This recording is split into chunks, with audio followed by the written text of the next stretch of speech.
السلام عليكم ورحمة الله وبركاته. إن الحمد لله وحده والصلاة والسلام على من لا نبي بعده وعلى آله وأصحابه ومن تبعهم بإحسان إلى يوم الدين. أما بعد فأعوذ بالله من الشيطان الرجيم. بسم الله الرحمن الرحيم. يا أيها الرسول بلغ ما أنزل إليك من ربك وإن لم تفعل فما بلغت رسالته الله يعصمك من الناس. وقال تعالى قد أفلح من زكاها وقد خاب من دساها. وقال النبي صلى الله عليه وسلم بلغوا عني ولو آية رواه البخاري. وقال النبي صلى الله عليه وسلم فليبلغ الشاهد منكم الغائب متفق عليه. প্রশংসা মাত্রই আল্লাহ সুবহানাহু ওয়া তাআলার জন্য, সালাত এবং সালাম শান্তি ধারা বর্ষিত হোক আমাদের প্রিয় নবী মুহাম্মদুর রাসূলুল্লাহ সাল্লাল্লাহু আলাইহি ওয়াসাল্লামের প্রতি। সম্মানিত উপস্থিতি, বাংলাদেশ জমিয়তে শুববানা আল হাদিস বাংলাদেশ কর্তৃক আয়োজিত প্রশিক্ষণ কর্মশালা ও জেলা দায়িত্বশীল বৈঠক, এখানে আমার বিষয়বস্তু সম্পর্কে ইতিমধ্যেই আপনারা অবগত হতে পেরেছেন। তাবলীগ ও তাজকিয়া পৃথক নয়, সম্পূরক। শুরুতেই আমি এখানে তাজকিয়া বলতে আমরা আসলে কি বুঝি। দেখুন, তাজকিয়া করতে কিন্তু আল্লাহ রাব্বুল আলামিন মানাও করেছেন। আল্লাহ রাব্বুল আলামিন বলছেন ফালা তুজাক্কু আনফুসাকুম, তোমরা নিজেদেরকে তাজকিয়া করো না। এবং যারা এটা করে তাদেরকে আল্লাহ রাব্বুল আলামিন ভর্ৎসনা করছেন।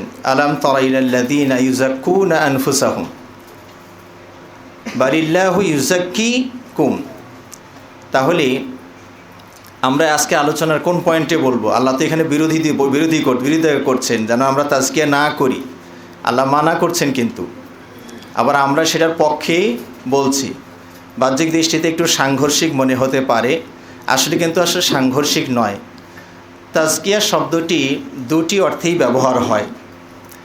একটি হচ্ছে আস-সানা ওয়াল হামদ।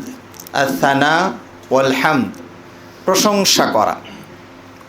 তো আল্লাহ রাব্বুল আলামিন যেটা মানা করছেন সেটা হলো আত্মস্তুতি, যেটাকে বলা হয় নিজের প্রশংসা নিজে মানুষের সামনে তুলে ধরা। এইটা আল্লাহ রাব্বুল আলামিন মানা করছেন। আল্লাহ রাব্বুল আলামিন বলছেন ফালা তুজাক্কু আনফুসাকুম, তোমরা নিজেদের আত্মস্তুতি, নিজেদের গুণাবলী মানুষের সামনে অহংকার করে ব্যক্ত করো না। এবং যারা করেছে তাদেরকে আল্লাহ রাব্বুল আলামিন ভর্ৎসনা করছেন। আলাম তারা ইলাল্লাযীনা ইউযাক্কুনা আনফুসাহুম। ওদেরকে আপনি কি দেখেন না? মানে এটাকে তুচ্ছ করা হচ্ছে যে ওরা নিজেরাই নিজেদের পুত পবিত্রতা, নিজেদের প্রশংসা করে যাচ্ছে। বালিল্লাহু ইউযাক্কি মান ইয়াশা, বরং এই দায়িত্বটা হচ্ছে, তাজকিয়ার দায়িত্বটা হচ্ছে আল্লাহ সুবহানাহু ওয়া তাআলার। তিনি যাকে ইচ্ছা সার্টিফিকেট দিবেন যে লোকটা ভালো, উনি উত্তম। তা আমরা আজকে যে বিষয়ে কথা বলবো সেটা হচ্ছে অন্য অর্থে। তাজকিয়াতুন নফস বলতে বোঝানো হয়েছে তাতহীরুন নফস। এবং তাজকিয়া শব্দটি অনেকগুলো অর্থে, শাব্দিক অর্থে ব্যবহার হয়। তার মধ্যে আন-নোমা, যেমন জাকাত শব্দটা আমরা বলি জাকাত, এখান থেকেই কিন্তু তাজকিয়া শব্দটা এসেছে। জাকিউন, জাকাব ইয়া। তাহলে এই তাজকিয়া শব্দের অর্থ বা জাকাত শব্দের অর্থ আপনারা কী পড়েছেন? আন-নোমা ও জিয়াদা ওয়াল বারাকা, সবগুলোই কিন্তু বৃদ্ধি অর্থ বোঝায়। এবং অতাতহীর, পুত পবিত্রকরণ। যার কারণে আল্লাহ রাব্বুল আলামিন পবিত্র কোরআনে বলছেন খুয মিন আমওয়ালিহিম সাদাকাতান, তারপরে কি বলেছেন? তুতাহহিরুহুম ওয়া তুযাক্কিহিম বিহা। তাহলে আপনি তাদের কাছ থেকে সাদাকা গ্রহণ করুন। এর উদ্দেশ্য হচ্ছে আপনি তাদেরকে পুত পবিত্র করবেন, তো পরিশুদ্ধ করবেন। তা আজকের যে তাবলীগ এবং তাজকিয়া আমরা তাহলে আত্মশুদ্ধি এই অর্থে আমরা আজকে আলোচনা করছি। আর তাবলীগ এটাও আরবি শব্দ, আমরা বাংলায় খুবই সচরাচর আমরা ব্যবহার করি। এটাও আরবি শব্দ, বাবে তাফঈলের মাসদার, তাই না? বাল্লাগা ইউবাল্লিগু তাবলীগান। এই তাবলীগ মানে কি? প্রচার করা, প্রসার ঘটানো, পৌঁছিয়ে দেওয়া। যে দায়িত্বটি আল্লাহ রাব্বুল আলামিন তার নবীকে, নবী শুধু আমাদের নবী নয়, সকল নবীকেই বলেছেন। যেমন সূরা মাইদায় আল্লাহ রাব্বুল আলামিন বলছেন, ইয়া আইয়ুহার রাসূলু বাল্লিগ, বাল্লিগ মানে আপনি তাবলীগ করুন। বাল্লিগ মা উনজিলা ইলাইকা মির রাব্বিক। তবে সিলেবাসটাও আল্লাহ রাব্বুল আলামিন নির্ধারণ করে দিয়েছেন যে আল্লাহ যেটা নাজিল করেছেন, তাবলীগের সিলেবাস। আমাদের সমাজে তো আমরা নিজেরা অনেক সিলেবাস তৈরি করে ফেলেছি, সেই সিলেবাসের কথা আল্লাহ বলছেন না। তাবলীগ করবেন, অবশ্যই করবেন, এটা আল্লাহর নির্দেশ, কিন্তু সিলেবাসটা নির্ধারিত। মা উনজিলা ইলাইকা মির রাব্বিক, আপনার রবের পক্ষ থেকে যা নাজিল করা হয়েছে আপনি তার তাবলীগ করবেন। এই তাবলীগ এবং তাজকিয়া যেটা বলা হয়েছে পৃথক নয়, সম্পূরক। বরং কিছুটা যদি আমরা সাজাই, সিরিয়াল অনুযায়ী সাজাই, তো তাজকিয়াটাই আগে আসে, তাবলীগটা পরে আসে। কারণ আল্লাহ রাব্বুল আলামিন প্রথমে আগে নিজেকে বাঁচাতে বলেছেন, কু আনফুসাকুম। এই কু আনফুসাকুম মানে কি? নিজেকে পরিশুদ্ধ করো, বাঁচাও। পরিশুদ্ধ না হলে তো এটাকে বাঁচানো যাবে না। তাহলে এটাকেই আল্লাহ রাব্বুল আলামিন আগে নিয়ে এসেছেন। এর পরের সিরিয়াল হচ্ছে দাওয়া, তাবলীগ। অর্থাৎ নিজের জীবনে আগে আমলে আনা, তারপরে মানুষকে ওয়ানজির আশিরতাকাল আকরাবিন, আপনার নিকটস্থ ব্যক্তিদেরকে পরে আপনি ভয় দেখাবেন। তাহলে আমরা দেখি যে তাজকিয়াটাই হচ্ছে আগে, তাজকিয়াতুন নফস। এটাকে যদি আমরা, যেহেতু তাবলীগ বিষয়ে আমাদের আলোচনাটা হয়তো একটু বড় হবে, তো তাজকিয়া সম্পর্কে আমরা সংক্ষেপে এইটুকু বলতে পারি। সংক্ষেপে যদি আমরা বলি তাজকিয়াটা কিভাবে সম্ভব, এক কথায় যদি উত্তর হয় সেটা হবে আল্লাহ আমাদেরকে যা মানা করেছেন তার থেকে নিজেকে নিবৃত রাখা, বিরত রাখা। আর আল্লাহ রাব্বুল আলামিন যেগুলো আদেশ করেছেন তথা শরীয়তে যেগুলো ফরজ, সেটা হাদিসের মাধ্যমে হোক, কোরআনের মাধ্যমে হোক, যেটা ফরজ অবশ্য পালনীয়, ওয়াজিব ফরজ আমাদের কাছে কোনো পার্থক্য নেই, একই। তাহলে আল্লাহ রাব্বুল আলামিন যেগুলো আদেশ করেছেন সেগুলো সাধ্য অনুযায়ী বাস্তবায়ন করা, আর যেটা নিষেধ করেছেন সেটা হলো সাধ্য অনুযায়ী বিরত থাকা। এই দুটো কাজ যদি আমরা করতে পারি তাহলে আমরা আমাদের আত্মাকে শুদ্ধ করতে পারবো। এখন আল্লাহ রাব্বুল আলামিন এগুলোর প্রশংসা করেছেন, কাদ আফলাহা মান যাক্কাহা ওয়া কাদ খাবা মান দাসসাহা। তাহলে সে সফল হল। কাদ আফলাহা পাস্ট টেন্স আল্লাহ রাব্বুল আলামিন ব্যবহার করছেন। আল্লাহ এই কথা বলছেন সাইয়ুফলিহু, অচিরেই সে সফল হবে। আল্লাহ রাব্বুল আলামিন এইভাবে ভাষাটাকে হালকা করছেন না, বরং বলছেন কাদ আফলাহা, তিনি সাকসেস, সফল হয়েছেন, হবেন এটা বলছেন না। কারণ আল্লাহ রাব্বুল আলামিন যে ওয়েটা বলছেন তাজকিয়ার, সেই ওয়ে পদ্ধতি আমরা যদি অবলম্বন করি তাহলে আমরা নিশ্চিত সফল হব। এই জন্য যেটা হব সেটা যেন হয়েছে, কারণ আল্লাহর বলা পদ্ধতিটা হচ্ছে একদম নিশ্চিত। তো সংক্ষেপে এই তাজকিয়াতুন নফস এটাই আপনারা ব্যাখ্যায়, আর আমি যাচ্ছি না। যত হারাম আছে সেগুলো থেকে নিজেকে আপনারা, বিশেষ করে আমরা যারা দাঈ ইলাল্লাহ, তাদের আমাদের উচিত হচ্ছে গোপন এবং প্রকাশ্য সর্বপ্রকার অনিয়ম হতে নিজেকে সংরক্ষণ করার চেষ্টা করা। কারণ আপনি যদি নিজে তাজকিয়াতুন নফস না করে আর একজনকে বলতে যাই, সেটাও কিন্তু একটা রিস্কি বিষয়, তাই না? আল্লাহ রাব্বুল আলামিন কি বলছেন, লিমা তাকুলুনা মা লা তাফআলুন কাবুরা মাকতান ইনদাল্লাহি আন তাকুলু মা লা তাফআলুন। তাহলে তুমি কেন তা বলো যা তুমি নিজেই করছো না। আর এটা আল্লাহর কাছে মারাত্মক একটি ব্যাপার, রাগের বিষয়, ক্রোধ ভাজন বিষয়। এবং ওই হাদিসটিও আপনারা জানেন যে আল্লাহ নবী সাল্লাল্লাহু আলাইহি ওয়াসাল্লাম বলছেন, একজন আলেম জাহান্নামের ভিতর নাড়ি ভুড়ি বের হয়ে যাবে, আর তার চতুর্পাশে ওই যে ঘাইন যে ছিল এক সময়, ওই ঘাইনের মতো ঘুরতে থাকবে। সব লোকজনে আসবে, কি ব্যাপার, আপনি তো আমাদেরকে ভালো কাজের আদেশ করতেন, আপনারই দশা কেন? তখন তিনি বলবেন, হ্যাঁ আমি তোমাদের ভালো কাজের আদেশ করেছি ঠিকই, কিন্তু ওই আত্মশুদ্ধি তাজকিয়াতুন নফসটা ছিল না, আমি নিজে এটা বাস্তবায়ন করতে পারিনি। এবং কিছু তাবিদের বক্তব্য হচ্ছে যে উদউন নাসা বিআমালিকা ওয়ালা তাদউন নাসা বিকৌলিকা, তুমি মানুষকে আহ্বান করো, ডাকো ভালো পথে, তোমার কর্ম দিয়ে ডাকো, কথা দিয়ে ডাকিও না। এর মানে এটা নয় যে একবারে স্টপ করে দিবেন, মানে গুরুত্ব হচ্ছে কর্মের। এবং আরেকজন তাবি এটা বলেছেন, কওলু আলফিন লা ইউআসিরু ফি ওয়াহিদিন, হাজার জনের কথা একজনের ভিতরে প্রভাব নাও ফেলতে পারে। হাজার জন বলছে ভাই এটা করা ভালো, ভাই এটা করেন, ভাই এটা করুন, হাজার জন বলল, একজনের ভিতরে প্রভাব ফেলবে না। কৌল ফেল ওয়াহিদিন ইউআসিরু ফি আলফিন, একজনের কর্ম হাজার জনের ভিতরে প্রভাব ফেলবে। যার কারণে এটা নবী সাল্লাল্লাহু আলাইহি ওয়াসাল্লামের জীবনে মাঝে মাঝে প্রকাশ পেয়ে গিয়েছে।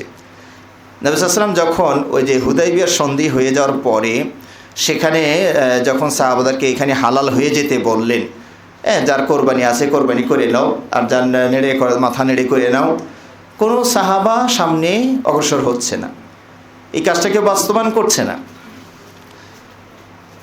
তখন নবী সাল্লাল্লাহু আলাইহি ওয়াসাল্লাম তার এক বিবির কাছে গিয়ে পরামর্শ করেন যে দেখেছো আমার সাহাবাদেরকে বলার, আমার মুখ থেকে বের হওয়ার আগে ওরা কাজ করে ফেলে, আর আজকে আমি সুস্পষ্টভাবে বারবার বলছি কিন্তু ওরা কেউ বাস্তবায়ন করছে না।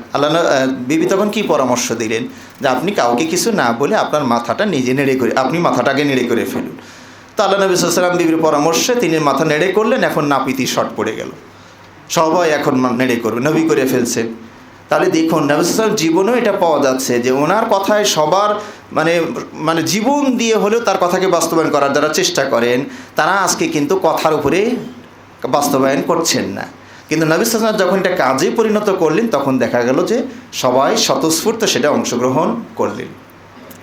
তো এই কবির এই কথাটাই আর কি, যে কওলু আলফিন লা ইউআসিরু ফি ওয়াহিদিন ওয়া ফি'লু ওয়াহিদিন ইউআসিরু ফি আলফিন, একজনের কথা হাজার জনের ভিতরে মানে হাজার জনের কথা একজনের ভিতরে প্রভাব নাও ফেলতে পারে, কিন্তু একজনের কর্ম হাজার জনের ভিতরে অনুপ্রেরণা জাগাতে পারে। তো তাবলীগ এটার গুরুত্ব কত বেশি এটা আপনারা জানেন, যে নবী রাসূল আর আল্লাহ রাব্বুল আলামিন প্রেরণ করবেন না, এই দায়িত্ব এটা এখন আমার আপনার উপরে এসে পড়েছে। যে দায়িত্বটা নবী রাসূলের ছিল, এই আমরা আখিরি জামানার উম্মাহ যারা আলেম এবং উলামা বিশেষ করে তাদের উপরেই দায়িত্বটা বর্তিয়েছে। সুতরাং তাবলীগ করা কি ফরজ, তাবলীগ করা ফরজ, যেটা আল্লাহ রাব্বুল আলামিন পবিত্র কোরআনে আদেশ করছেন, ইয়া আইয়ুহার রাসূলু বাল্লিগ মা উনজিলা ইলাইকা মির রাব্বিক। আয়াতের অর্থ হয়তো আপনারা সবাই জানবেন, হে রাসূল আপনার উপরে যা নাজিল করা হয়েছে তা প্রসার ঘটান, প্রচার করুন। ওয়া ইল্লাম তাফআল ফামা বাল্লাগতা রিসালাতা, তা যদি না করেন তাহলে আপনারও যে দায়িত্ব দেওয়া ছিল রিসালাতের সেই দায়িত্ব আপনি যথাযথভাবে পালন করলেন না। তাহলে দেখুন তাবলীগের গুরুত্ব কত বেশি। আল্লাহ নবী সাল্লাল্লাহু আলাইহি ওয়াসাল্লাম আদেশ করেছেন, বাল্লিগু আন্নি ওয়ালাউ আয়া, আমার পক্ষ থেকে একটা আয়া যেটা বিশুদ্ধভাবে যদি আপনার জানা থাকে, তাহলে সেটাও আপনার দায়িত্ব হলো এটা পৌঁছিয়ে আরেকজনকে পৌঁছিয়ে দেওয়া। বিদায়ী হজ্জের সময় তো নবী সাল্লাল্লাহু আলাইহি ওয়াসাল্লাম সবাই উপস্থিত জনসমুদ্রকে সম্বোধন করে বললেন, ফালিউবাল্লিগিশ শাহিদু মিনকুমুল গায়েব, তোমাদের মাঝে যারা আজকে উপস্থিত আছো আর যারা উপস্থিত নাই তাদের কাছে আমার কথাগুলো পৌঁছিয়ে দিও। তো সুতরাং এছাড়াও কোরআনের আরও আয়াত দেখবেন, ওয়ালতাকুম মিনকুম উম্মাহ ইয়াদউনা ইলাল খাইর, ওয়ালতাকুন এটা কি সিগাত আমর নয়, এটা আমরের সিগা, তাই না?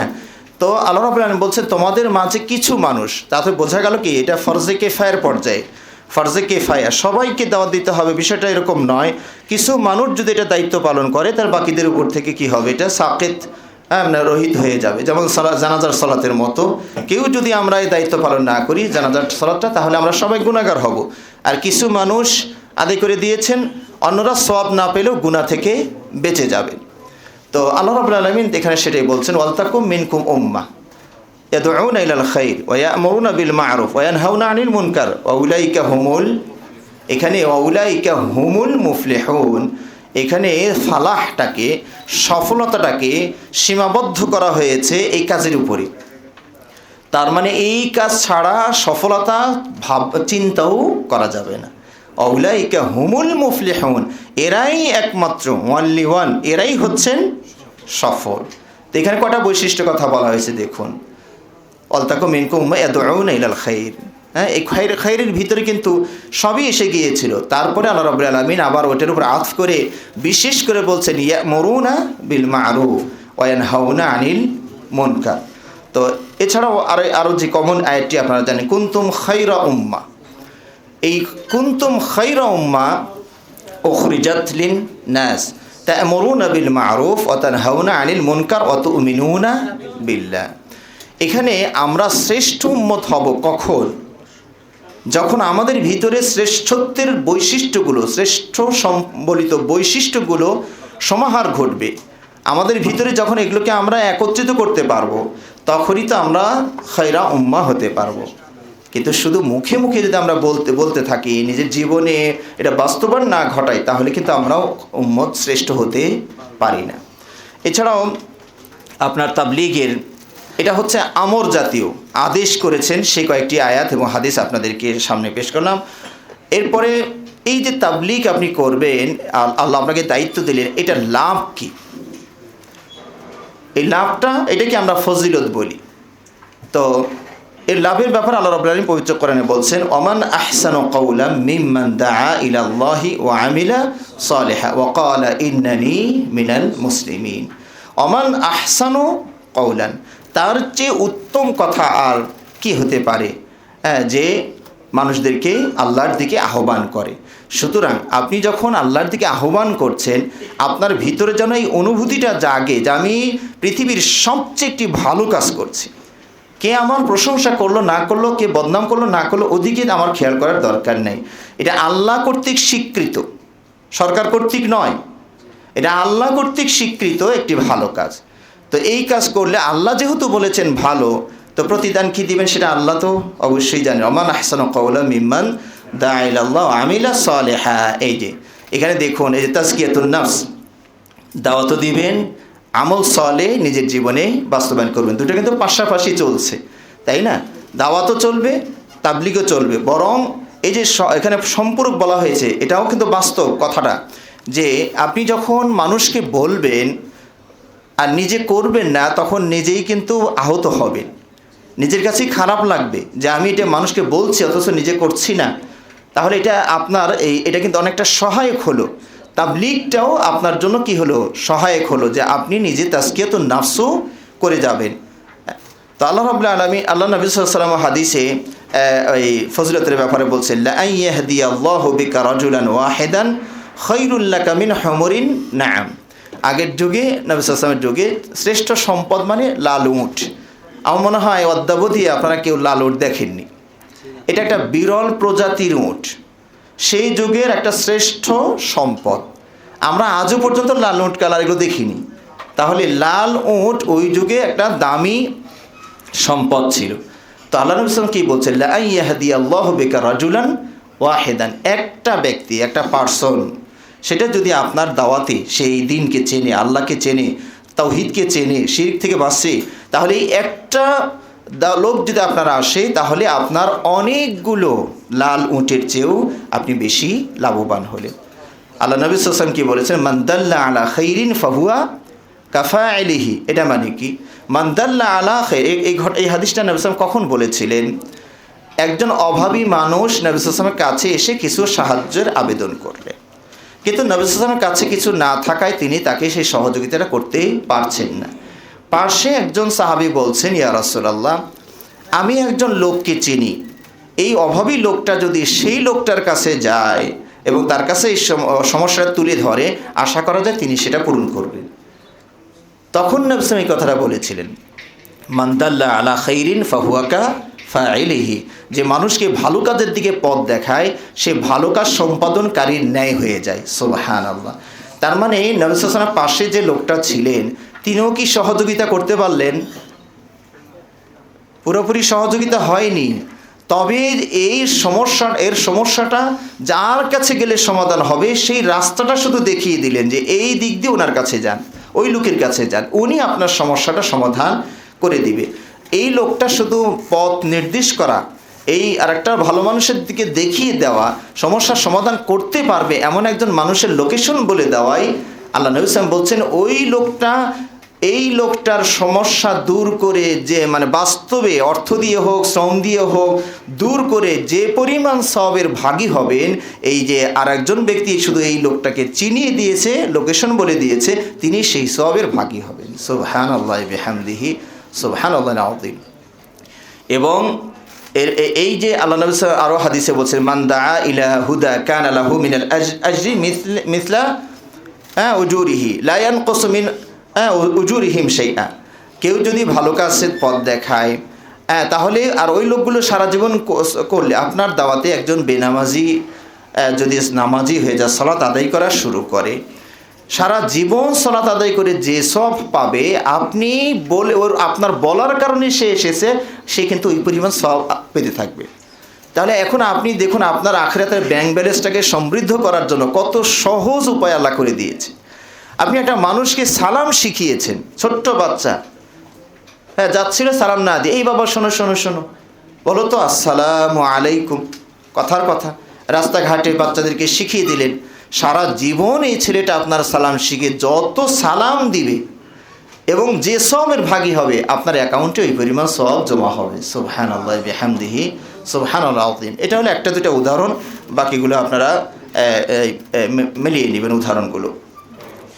এরপরে আমরা যে পয়েন্টে কথা বলতে চাই সেটা হলো দাওয়াতের বিষয়টা আমাদের কি হবে, দাওয়াতের বিষয়বস্তু। দাওয়াত দিব এটা তো ঠিক আছে, দাওয়াতের বিষয়টা কি হবে সেটা কিছুক্ষণ আগে আমরা কিছু ইঙ্গিত করেছি যে আল্লাহ যা নাজিল করেছেন, আল্লাহ যা নাজিল করেছেন সেইটার তাবলীগ হবে। বাল্লিগ মা উনজিলা ইলাইকা মির রাব্বিক, এবং বাল্লিগু আন্নি, আন্নি আনিল বুজুরগান বলা হয়নি কিন্তু, বাল্লিগু আন্নি আমার পক্ষ থেকে যা জানা হয়েছে সেটা জানো, সেটা তোমরা মানুষের কাছে পৌঁছিয়ে দাও। এই বিষয়বস্তুর দিকে আমাদের অবশ্যই খেয়াল রাখতে। বর্তমানে প্রচলিত তাবলীগের সাথে আমাদের এখানেই হচ্ছে কিছুটা বিরোধ আর কি, ভিন্নতা। বিরোধ যদি আমরা নাও বলি, ভিন্নতা বলি, যে তারা বুজুর্গানের দ্বীনের কথাটাই বেশি ছড়াচ্ছেন, আর আমরা চাই আমাদের তাবলীগটা হবে ফ্রেশ, নির্ভেজাল, যে কথার ভিতরে কলম ধরার কারো অধিকার নাই। আল্লাহ এবং তার রাসূলের কথা আমরা প্রচার করব। এই দাওয়াতি ক্ষেত্রে আমাদের বিভিন্ন ধরনের হতে পারে, দাওয়াতটা আমাদের বিভিন্ন ধরনের হতে পারে। সেটা ব্যক্তিগত হতে পারে, সমাজবদ্ধ হতে পারে, সামাজিক হতে পারে, গোষ্ঠীগত হতে পারে, দিনে হতে পারে, রাতে হতে পারে, একাকী হতে পারে, সম্মিলিত হতে পারে। বিভিন্ন রকমের পদ্ধতি আল্লাহ রাব্বুল আলামিন পবিত্র কোরআনে উল্লেখ করেছেন। যেমন ধরুন নূহ আলাইহিস সালামের সূরা নূহটা যদি আপনি পড়েন তাহলে ওখানে অনেকগুলো ওয়ে বা পদ্ধতি পেয়ে যাবেন। যেমন নূহ আলাইহিস সালাম কি বলেছেন, রব্বি ইন্নী দাআউতু কওমি লাইলাও ওয়া নাহারা। সুবহানাল্লাহ, একজন নবী মানুষকে ডাকছেন দিনে এবং রাতে। তাহলে আমরা দিনেও সুযোগ পেলে মানুষকে একটু ডাকি আল্লাহর দিকে, রাতেও যদি সময় পাই তাহলে মানুষকে আমরা ডাকি।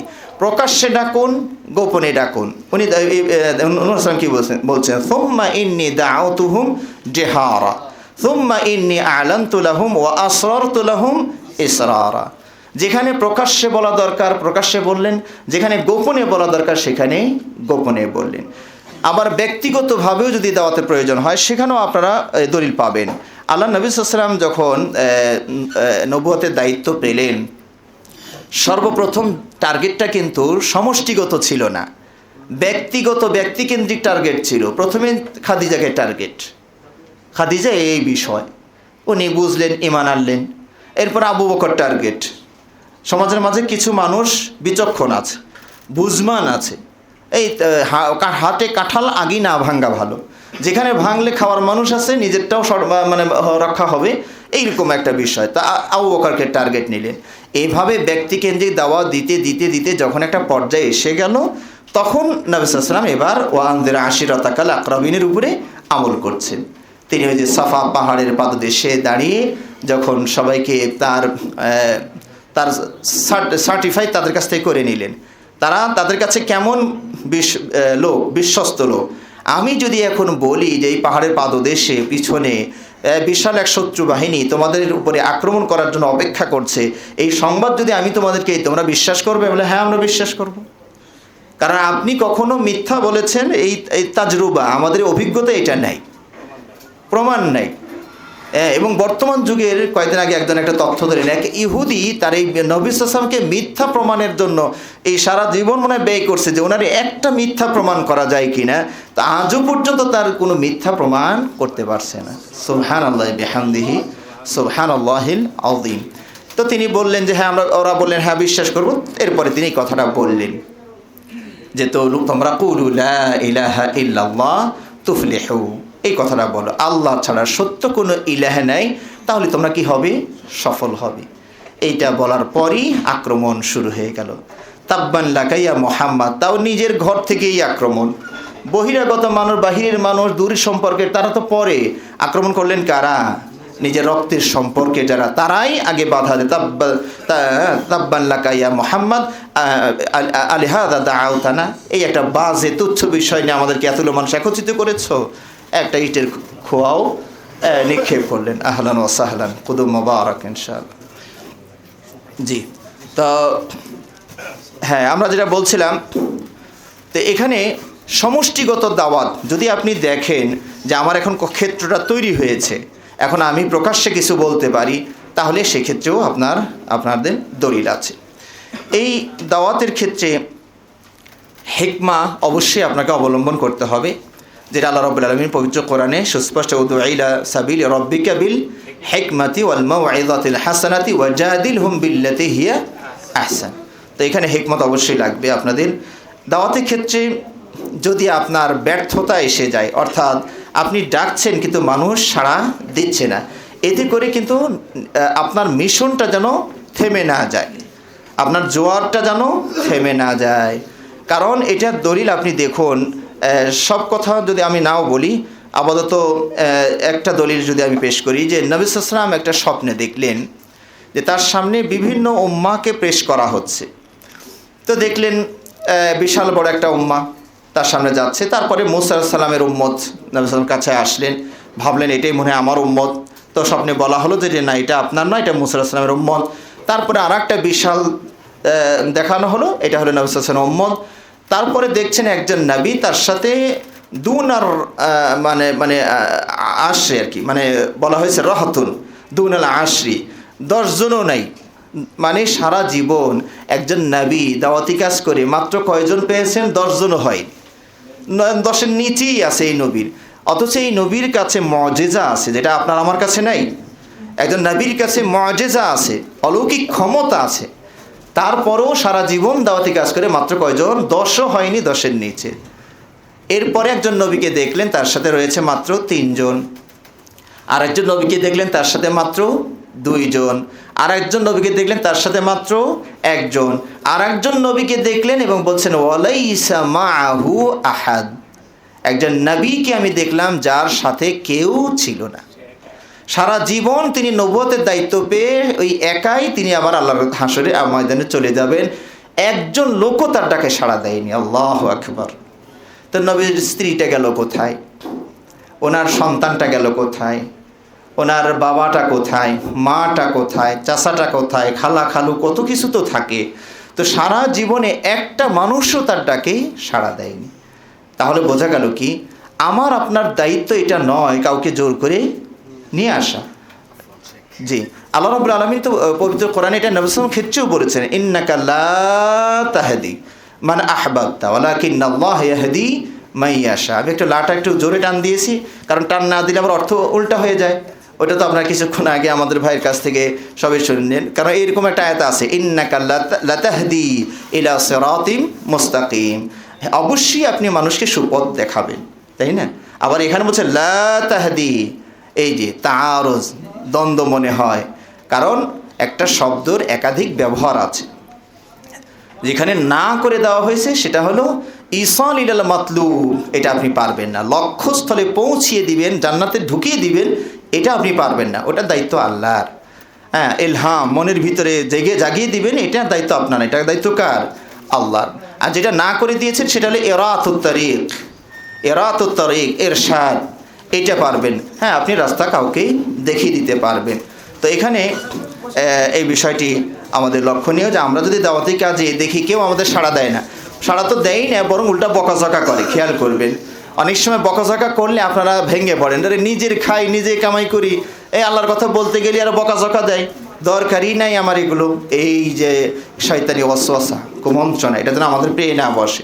আপনার দায়িত্ব বলে যাওয়া, হ্যাঁ আপনি সেটা করে যাবেন, সাড়া দিবে কি না দিবে সে দায়িত্ব আমার নয়। ওমা আলাইনা ইল্লাল বালাগ, আমাদের দায়িত্ব হচ্ছে শুধু পৌঁছিয়ে দেওয়া, কে আসবে কে না আসবে সেটা আল্লাহর হাতে।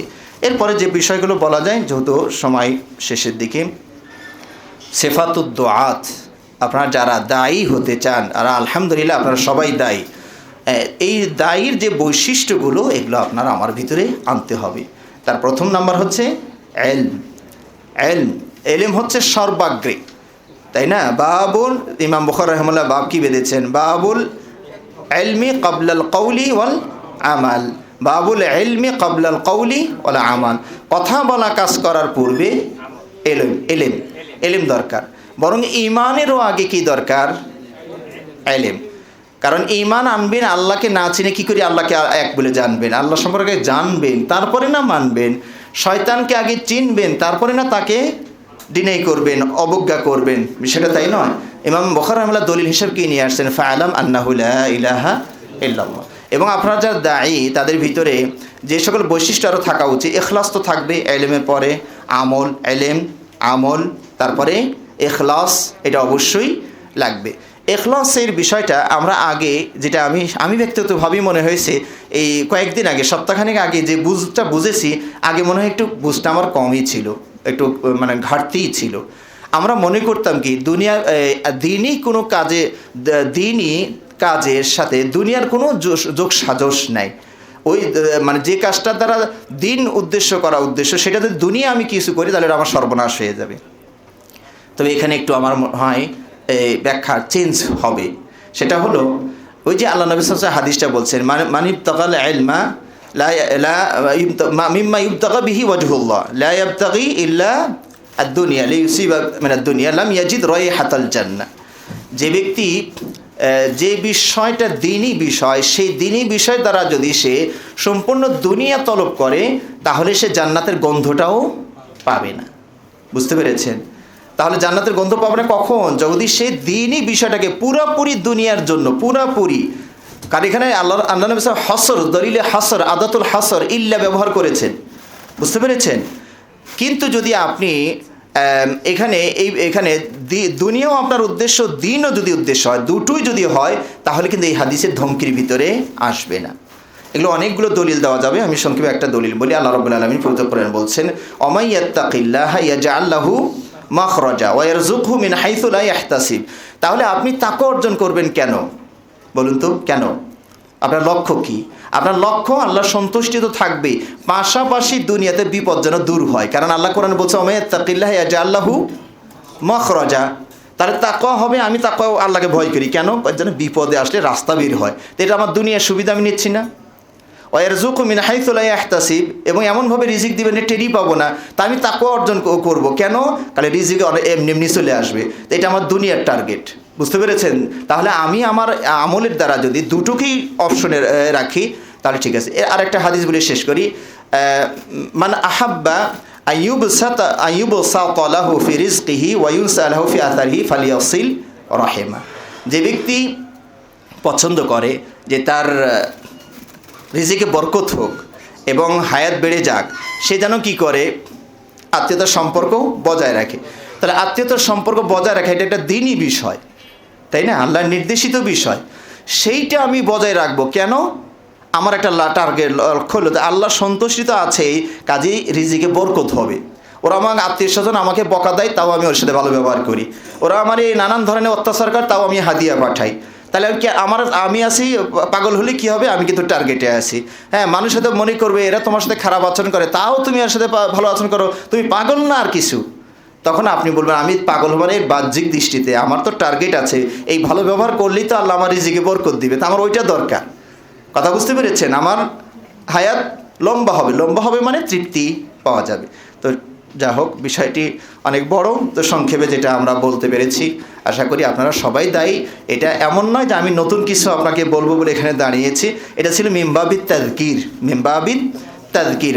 আল্লাহ কোরআন যেটা বলছেন ওয়াযাক্কির ফাইন্না যিকরা তানফাউল মুমিনিন, হয়তো এমন কথা আমার মুখ দিয়ে আসেনি যেটা আপনি কখনোই শোনেননি, বিষয়টা এরকম নয়। এটা আপনারা সবাই জানি, আবার একটু বললে আবার একটু শুনলে ওই যে নিচে অনেক জানার নিচে যেটা চাপ খেয়ে আছে একটু ক্লিক করে উপরের দিকে তুলিয়ে দেওয়া। হ্যাঁ, আমি নতুন কিছু দেবো এই আশা ভরসা নিয়ে আমি এখানে আসিনি। আমরা একটু পরস্পরে মুযাকারা করব, পরস্পর জানাজানি করব। আল্লাহ আমাদের সবাইকে দাওয়াতি কর্মে স্বতঃস্ফূর্ত হওয়ার তৌফিক দান করুন, এবং যেভাবে দাওয়াতি কাজ করলে তিনি খুশি হবেন, আমাদের এই দাওয়াতে বারাকা হবে, সেভাবে দাওয়াতি কাজ করার তৌফিক দান করুন। আমিন। ওয়া আখিরু দাওয়ানা আলহামদুলিল্লাহি রাব্বিল আলামিন। আসসালামু আলাইকুম ওয়া রাহমাতুল্লাহি ওয়া বারাকাতুহু।